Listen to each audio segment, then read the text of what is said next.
The chemical scare around Syria is receiving a skeptical response, and not only from Assad's government, but now the very people seeking to bring him down. A senior rebel official has dismissed Washington's reports that Assad was arming chemical warheads, saying it was all part of a media game. But, as RT's Golan Heights reports, even fabricated allegations can prove deadly. U.S. officials said intelligence agencies have detected that Assad's government has been preparing its chemical weapons stockpiles for possible use. The Obama administration's message to Syria: the U.S. is ready to act. If you make the tragic mistake of using these weapons, there will be consequences, and you will be held accountable. There will be consequences. There will be consequences. We have sent an unmistakable message that this would cross a red line. Next, how does America... The media quickly picked up on the alarming news of the Syrian government's alleged plans, citing secret intelligence. After Fox News confirms that Syrian troops now have the deadly nerve agent sarin gas weaponized and at the ready. The Syrian government flatly denied the possibility, saying it would not use such weapons against its people.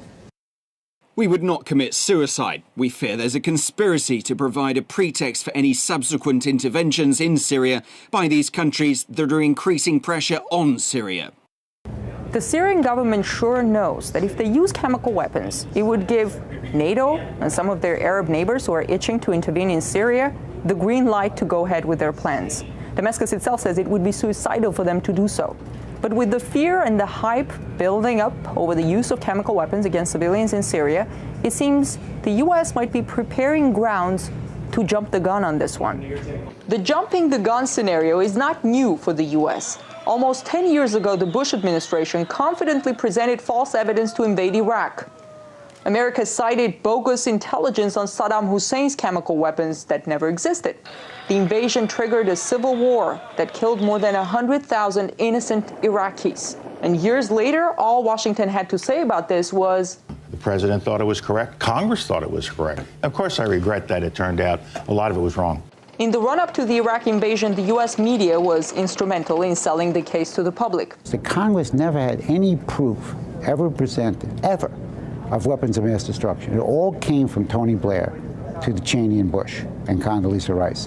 Now that the U.S. has drawn a red line on Syria, it has made it clear it's ready to take action. But how? I'm not going to telegraph in any specifics what we would do in the event of